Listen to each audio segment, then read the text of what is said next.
السلام عليكم يا أحلى وأجمل متابعين.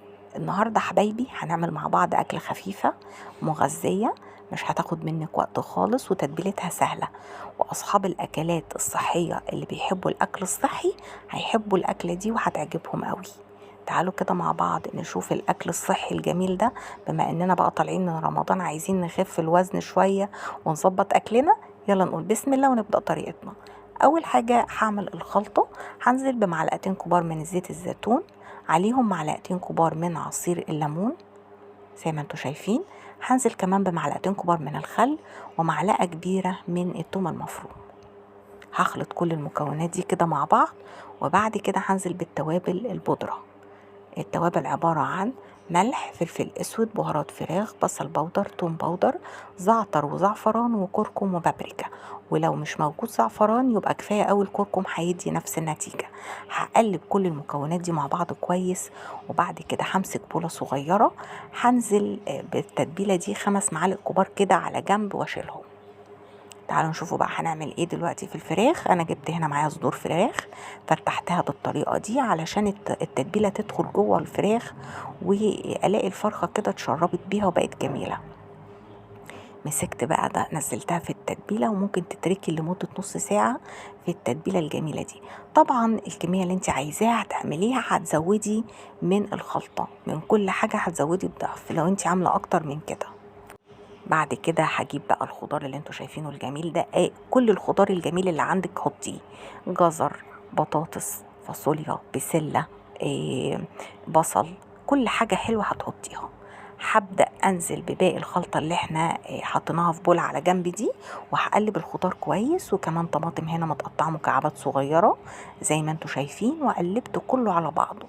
عايزة اقول لكم ان الخلطة دي رهيبة. الخلطة دي لو جربتيها هتعتمديها في جميع مشوياتك. انا هعملها في كيس حراري. على فكرة مش لازم كيس حراري خالص، لو انت حابة تعمليها في برام، حابة تعمليها في صينية، ممكن تتفرد زي ما انا بفرد في الكيس الحراري كده، وهتتغطى كويس بورق زبدة وورق فويل وتدخل الفرن. يعني ما بصي، مش عشان كيس حراري مش هتعمليها. انا بس حبيت اغير شوية لان كتير سألوني عن الكيس الحراري، فحبيت اعملها المرة دي فيه.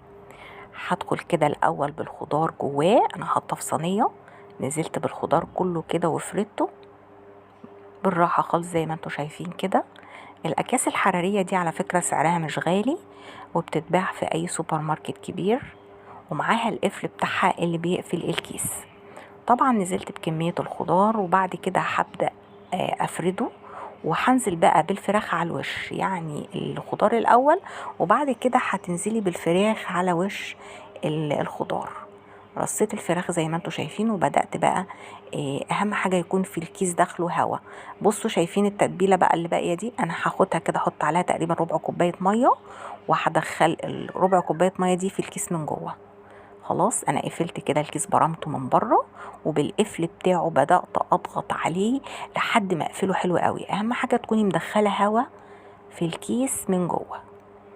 ضغطته حلو قوي، قفلته، اتأكدت ان انا قافلاه حلو قوي، وتنيته لتحت عشان ما يتحرقش مني. وبدأت جبت البوزة، اي بوزة من الكيس كده بالراحة وقصتها، لازم عشان هي دي اللي هتخرج لي البخار، علشان الكيس ما يتنفخش منك ويفرقع او يتفتح في الفرن. ربع كوباية مية او نص كوباية من المية نزلت بيها في الصينية، ودخلته الفرن درجة حرارة عالية في الاول. بعد كده وطيت النار وسبته ياخد راحته. خد في الفرن ساعة بالظبط وكان جاهز زي ما انتوا شايفين. شايفين بقى الجمال. انا عايزة اقول لكم كمان الريحة كانت روعة روعة. الخضار طلع معايا زي الفل، مش مهري. الفراخ كمان طالعه طريه رغم ان هي خدت وقتها في السوى. لو الفراخ دي كانت محطوطه كده عادي كانت هتلاقوها نشفت، لان هي من غير جلد جوه الكيس.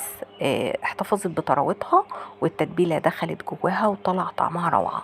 زي ما قلنا ممكن تدفع في صينيه او تنفع في برام، بس تتغطى كويس جدا وتدخل الفرن. حبايبي جربوها هتعجبكم، وبألف هنا.